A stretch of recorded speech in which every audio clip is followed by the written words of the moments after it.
하나님 말씀을 나눌 때 사무엘상 17장 31절에서 40절까지의 말씀을 같이 보겠습니다. 사무엘상 17장 구약성경 437면 31절에서 40절까지의 말씀을 찾으셨으면 우리 교독하기 원합니다. 31절부터 40절. 어떤 사람이 다윗이 한 말을 듣고 그것을 사울에게 전하였으므로 사울이 다윗을 부른지라. 32절. 다윗이 사울에게 말하되 그로 말미암아 사람이 낙담하지 말 것이라. 주의 종이 가서 저 블레셋 사람과 싸우리이다 하니 사울이 다윗에게 이르되 네가 가서 저 블레셋 사람과 싸울 수 없으리니 너는 소년이요 그는 어려서부터 용사임이니라. 다윗이 사울에게 말하되 주의 종이 아버지의 양을 지킬 때에 사자나 곰이 와서 양떼에서 새끼를 물어가면 내가 따라가서 그것을 치고 그 입에서 새끼를 건져내었고 그것이 일어나 나를 해하고자 하면 내가 그 수염을 잡고 그것을 쳐 죽였나이다. 주의 종이 사자와 곰도 쳤은즉 살아계시는 하나님의 군대를 모욕한 이 할례받지 않은 블레셋 사람이리이까 그가 그 짐승의 하나와 같이 되리이다. 또 다윗이 이르되 야훼께서 나를 사자의 발톱과 곰의 발톱에서 건져내셨은즉 나를 이 블레셋 사람의 손에서도 건져내시리이다. 사울이 다윗에게 이르되 가라 야훼께서 너와 함께 계시기를 원하노라. 이에 사울이 자기 군복을 다윗에게 입히고 노투구를 그의 머리에 씌우고 또 그에게 갑옷을 입히매 다윗이 칼을 군복 위에 차고는 익숙하지 못하므로 시험적으로 걸어보다가 사울에게 말하되 익숙하지 못하니 이것을 입고 가지 못하겠나이다 하고 곧 벗고 40절 손에 막대기를 가지고 시내에서 매끄러운 돌 5을 골라서 자기 목자의 제구 곧 주머니에 넣고 손에 물매를 가지고 블레셋 사람에게로 나아가니라. 아멘 합시다. 아멘. 오늘 말씀의 제목은 오늘의 충성과 승리가 그날의 결정적인 충성과 승리를 가져옵니다. 이런 제목으로 우리가 하나님 말씀을 나누고 기도하겠습니다. 자, 성도 여러분, 사무엘상 17장에는 다윗이 골리앗을 처단하는 위대한 승리의 사건, 옛날에 교회 학교에서 말씀 들을 때 제일 재미있게 들었던 그 사건이 기록되어 있습니다. 자, 목동인 다윗이 아버지 이새의 심부름으로 전쟁터에 출전하고 있던 형들을 위문하러 가게 됩니다.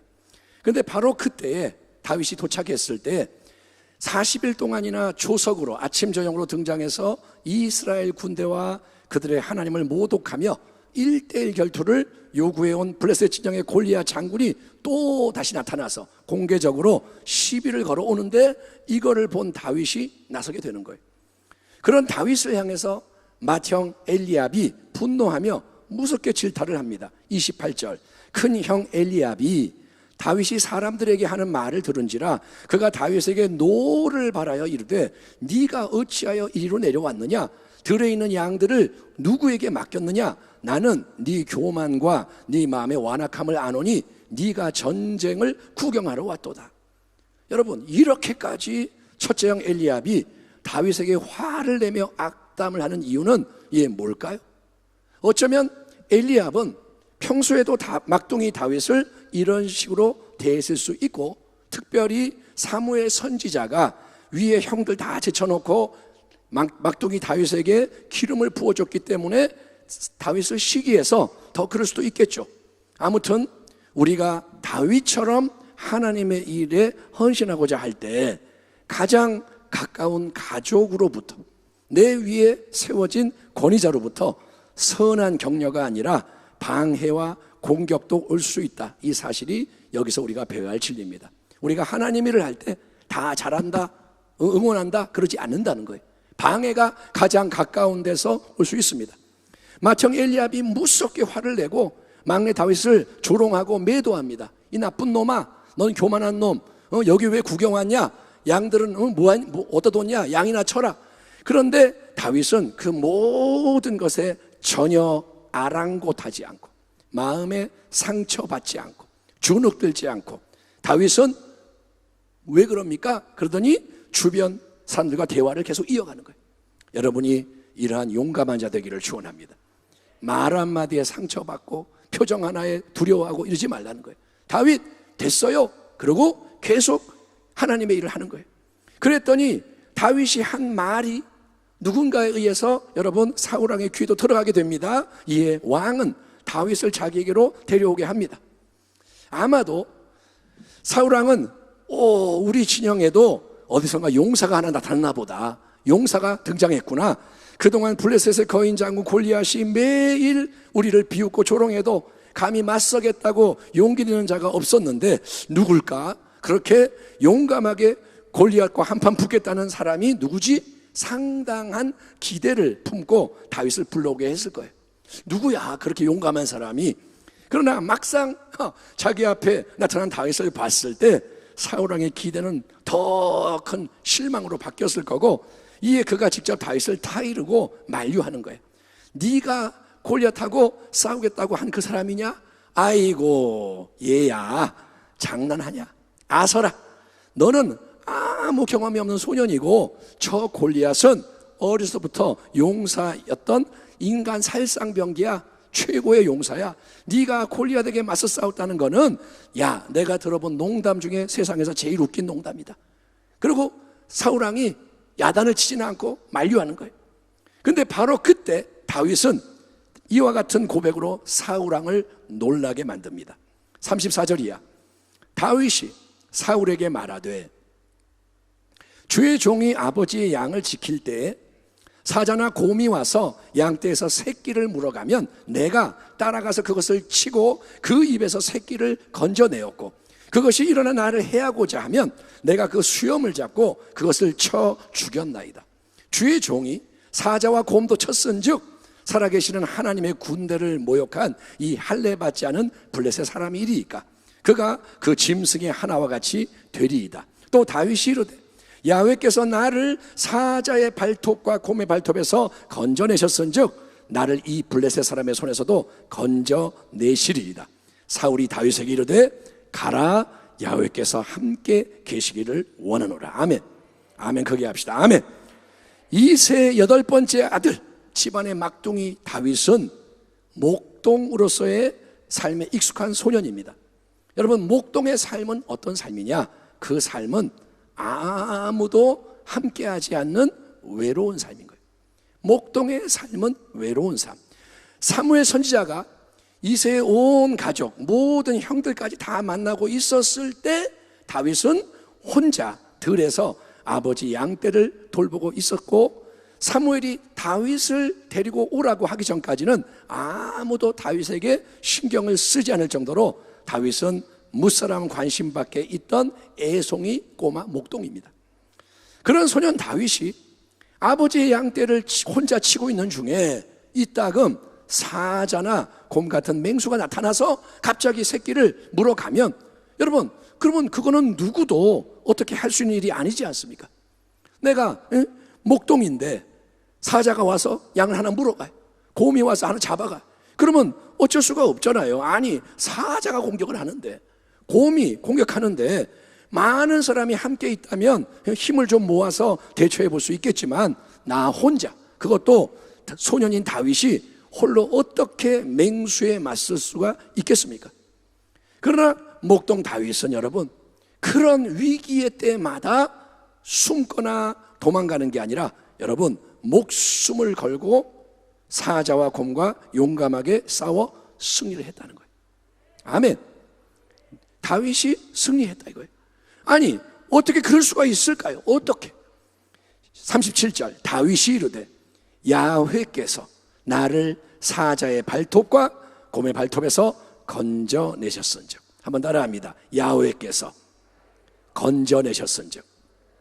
아멘.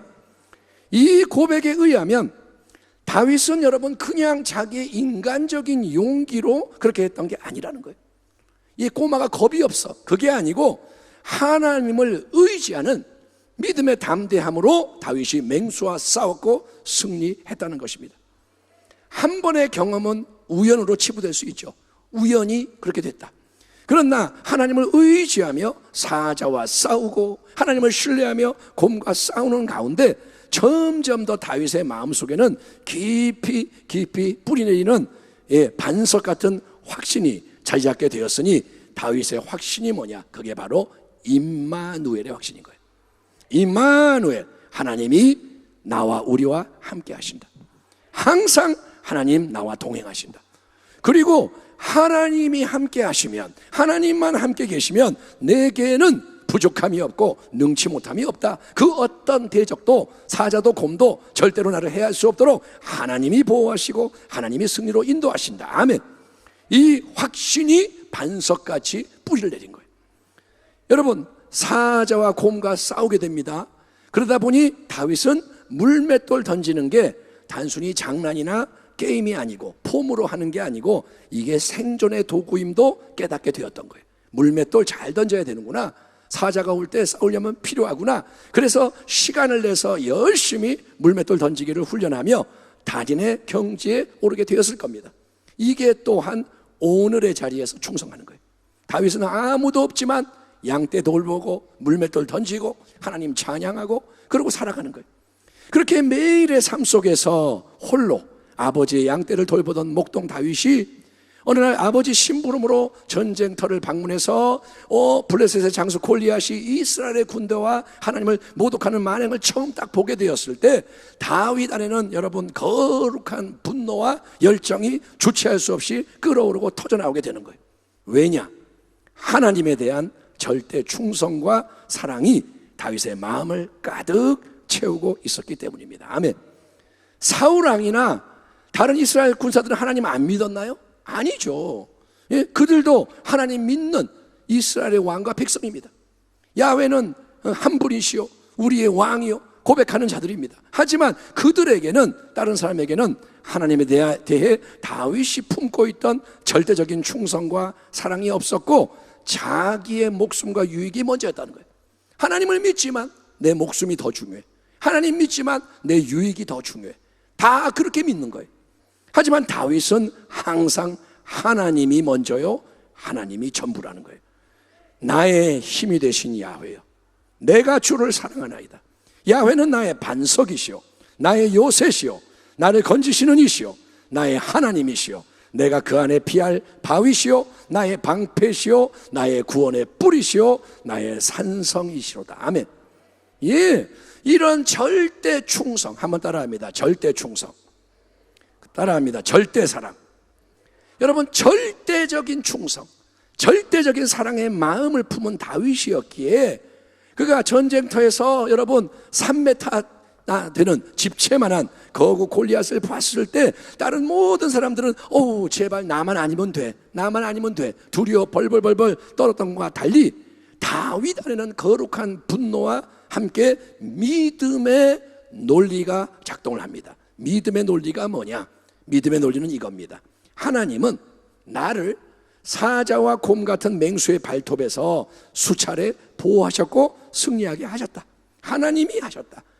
하나님이 하셨다. 그렇다면 저 할례 받지 않은 블레셋 장수 골리앗도 똑같은 역사가 그에게 일어나도록 내게 보호와 승리를 주시는 분이 하나님이시다.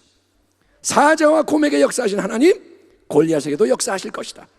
이 믿음의 논리를 우리는 다윗으로부터 철저하게 배우고 적용을 해야 하는 것입니다. 아멘. 우리가 어리석은 게 뭐냐? 우리는 눈앞의 문제, 싸우는 대상이 바뀔 때마다 마음도 바뀌는 경험을 자주 하는 거예요. 믿음으로 어떤 위기를 통과했고 승리를 했습니다. 그런데 얼마 후에 다른 이름과 종류의 위기가 오거나 더 크게 보이는 위기가 오면 우리는 이거는 처음이야, 두려워하는 거예요. 이거는 처음이야, 이런 처음 당해. 그리고 염려를 하고 낙심하는 경우가 많은데 그렇게 하지 말라는 거예요. 믿음의 논리는 뭐냐? 여러분, 하나님을 믿는 믿음으로 적용을 하는 거예요. 감기를 믿음으로 치유받았으면 더 큰 병도 믿음으로 치유받을 수 있는 거예요. 아멘. 감기는 치유받았는데 이거는 새로운 병이니까 내가 치유 못 받는다가 아니라 이것도 치유받으면 되는 거예요. 이게 믿음의 논리. 상황이 계속 변해도 영적인 근본 원리는 똑같기 때문에 모든 게 여러분 하나님, 아래 놓여 있고 하나님이 주관하시면 승리도 하나님이 주시는 겁니다. 믿습니까? 하나님이 계시다는 거예요. 다 그분 아래에 있어요. 하나님이 행하시면 되는 거예요. 이처럼 목동 다윗이 체험적인 믿음에서 나오는 진짜 확신을 선포를 하니까 왕이여 하나님이 나에게 역사하셨고요, 하나님이 골리앗도 이기게 해줄 거예요. 그러자 사울왕이 감동을 받고 다윗의 싸움을 허락을 하게 됩니다. 보십시오 여러분, 한 사람의 진짜 믿음이 주변의 영적 분위기를 바꾸고 영적 흐름도 바꿀 수가 있다는 거예요. 아멘. 여호수아 갈렙처럼 믿을 때 변화가 일어난다 이거예요. 하지만 사울왕은 다윗을 그냥 싸움터에 내보내지 않고 어떻게 하느냐, 자기의 군복과 노투구와 갑옷과 칼을 내주면서 그걸로 다윗을 무장시키려고 합니다. 왜냐? 골리앗과 맞서 싸우려면 당연히 그게 필요하니까. 골리앗하고 싸울 거잖아. 그럼 이거 필요해. 골리앗의 장비와 무기에는 못 미치지만 그래도 이스라엘 진영에서 구할 수 있는 최고의 장비와 무기가 사울왕 자신의 거니까 다윗이 이걸로 무장을 해야 된다. 그래야 싸울 수 있다. 이게 사울왕의 생각인 거예요. 다윗은 일단 왕의 권위에 순종합니다. 이것도 굉장히 중요해요. 왕이 권위자니까 처음부터 치워 믿음이 없다 이게 아니라 다윗이 순종해. 모든 거 착용을 해보고 시험을 해보지만 자기에게 익숙하지 않기 때문에 정중히 사양하고 다윗은 어떻게 하느냐? 있는 모습 그대로. 아멘. 목동의 모습으로 다윗이 나아가는 거예요. 다윗이 칼을 차고 투구 쓰고 나가는 게 아니라 자기의 모습 그대로 나갑니다. 사울왕의 군복, 투구, 갑옷, 칼 대신에 목동의 옷을 입고 막대기와 물매와 매끄러운 돌을 가지고 다윗이 여러분 골리앗과 맞서 싸우려고 나가는 거예요. 여기에 참으로 중요한 신앙의 교훈이 담겨 있으니 그게 뭐냐? 세상의 거, 인간의 거를 더하고 섞어서 의지의 대상으로 삼지 말아야 한다는 거예요. 아멘 합시다. 아멘. 따라합니다. 세상 거, 인간 걸로 믿음을 흐리지 마라. 참된 믿음은, 성경이 증거하는 믿음은 하나님만을 바라보고 하나님만을 높이고 하나님이 모든 것의 중심에서 역사하시도록 하는 겁니다. 아멘. 그런데 거기에다가 세상의 거, 인간의 게 도움이 될 것 같다고 더해버리면 초점이 흐려지고 기초가 흔들리게 되기 때문에 실패하게 되는 것입니다. 그러므로 믿음의 순전함을 지키고 믿음의 순전함을 키우는 게 영적 전쟁의 핵심이라는 거예요. 여러분은 진짜 믿음을 갖기를 바랍니다. 불같은 시험을 통과하며 믿음이 바뀌는 거예요. 자, 다윗이 이스라엘 진영을 떠나서 골리앗을 향해 나아가니까 용사 골리앗이 다윗을 보더니 느낌이 어떨까요? 조롱당한 느낌을 받는 거예요. 장난하냐? 거기서 멋진 장군이 나와서 싸워 이겨야 되는데 다윗이 쫄래쫄래 걸어 나오니까 나를 지금 욕보이는 거냐? 그래서 골리앗이 온갖 저주를 퍼부으며 다윗을 위협합니다. 우리가 만약에 다윗이라면 골리앗이란 3m짜리 적장이 고래고래 소리 지르면서 저주하면서 너 죽인다 점점 다가오고 있다고 합시다. 무섭지 않을까요? 골리앗이 다가오는 거예요. 막 안 무서울까요? 골리앗이 이렇게 컸나? 골리앗이 이렇게 강했나? 여러분, 멀리서 보고 듣는 것과 직접 대면하는 것은 완전히 다른 문제인 거예요. 번지 점프, 아래에서는 나도 하게, 올라가서는 벌벌벌 기는 거예요. 왜? 막상 그 자리에 서보면 다르다 이거예요. 그러나 다윗의 마음은 여러분 조금도 흔들리지 않아요. 이게 정말 부러운 거예요. 다윗은 흔들리지 않아. 아멘. 왜냐? 하나님을 절대적으로 신뢰하니까.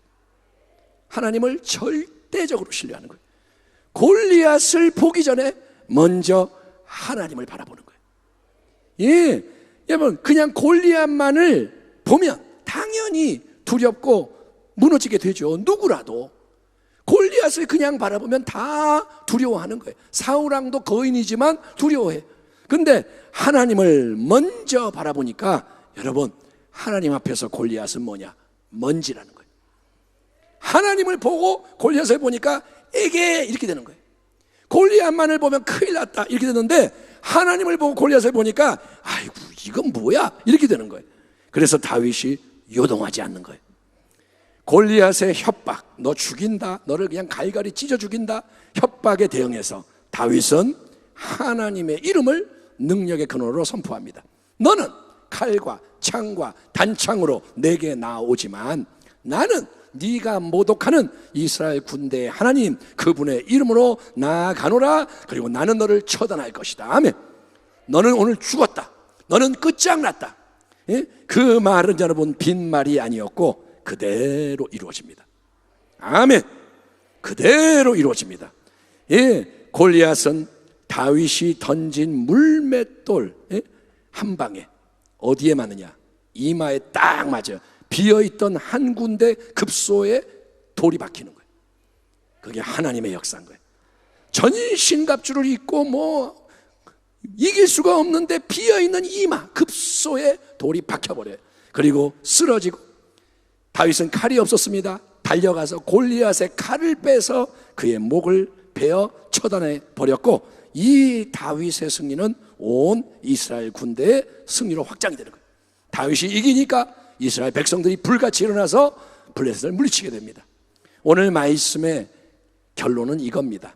항상 우리는 바로 오늘, 지금 목동 다윗과 같은 충성된 삶을 살며 승리하는 자가 되어야 한다는 거예요. 따라합니다. 오늘 충성하고 오늘 승리해야 한다. 아멘. 하루를 살 때 충성하고 승리해야 돼요. 그래야 오늘의 충성과 승리가 언젠가 하나님이 허락하시는 그날의 위대한 충성과 승리로 연결될 수 있기 때문이라는 거예요. 아멘. 다윗이 오늘 충성하지 않고 아무렇게나 살다가 골리앗 보면 야 골리앗 내가 이긴다 이렇게 될까요? 아니요. 다윗은 사무엘상 16장에서 한 장 전에 사무엘로부터 하나님의 특별한 왕의 기름 부음을 받았지만, 다윗은 아버지 집에서 양떼를 치는 목동의 일을 계속하고 있는 거예요. 왕의 기름을 부음 받았는데 다윗은 목동의 일을 합니다. 그게 뭐냐? 신실함. 그게 뭐냐? 충성이라는 거예요. 아니, 아버지, 내가 이제 기름 부음을 받은 장래의 왕인데 왜 나를 알아주지 않소? 어째서 내게 계속 비천한 목동의 일을 시키고 또 전쟁터로 심부름이나 보내고 그러는 거요? 다윗은 여러분 원망 불평 불순하지 않고 맡겨주시는 모든 작은 일에 목숨을 걸고 충성하는 거예요. 아멘. 기름 부음 받고도 목숨 걸고 양 지키고, 기름 부음 받고도 아버지 심부름 가고, 그게 뭐냐? 충성이라는 거예요. 그랬더니 하나님이 어떻게 하시느냐? 하나님은 모든 되어지는 일의 연결과 흐름 속에서 다윗을 한 걸음 한 걸음 은밀히 인도하셔서 이 결정적인 전투의 날 다윗을 블레셋의 용사 골리앗을 처단하고 백성을 구하는 새로운 지도자로 높이 세우셔서 빛을 발하게 하신 줄 믿습니다. 지금 우리가 해야 할 일이 그러니까 뭐냐? 오늘 여기에서 충성하고 오늘 여기서 승리하는 거예요. 아무도 보지 않고 홀로 있는 그 자리가 하나님 앞에서 참으로 중요하다는 거예요. 따라합니다. 아무도 없을 때 진짜여야 한다. 사람들은 그거를 생각하지 않습니다. 사람이 보면 의식해요. 기도 안 하다가도 누가 보면 와 기도하고, 응? 뭐 있어 보이려고.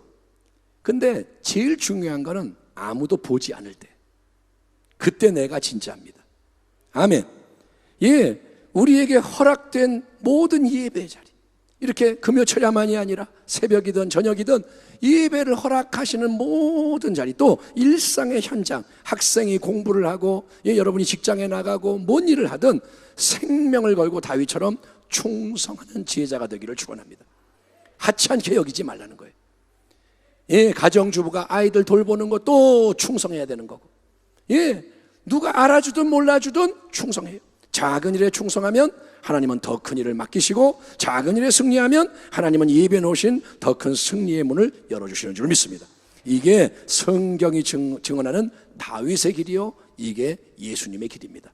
매 순간 우리 모두가 충성된 자, 믿음의 승리자로 인정받고, 그래서 하나님이 결정적인 새 일의 문을 여시고 인도하실 때도 그날이 옵니다. 이러고 있다 보면 하나님이 뭔가 위대한 일에 이제 문을 열 때가 있는데, 그때도 충성된 믿음의 용사로서, 준비된 자로서 다 함께 승리의 빛을 발하게 되기를 우리 주님의 이름으로 축원합니다. 아멘. 기도하겠습니다.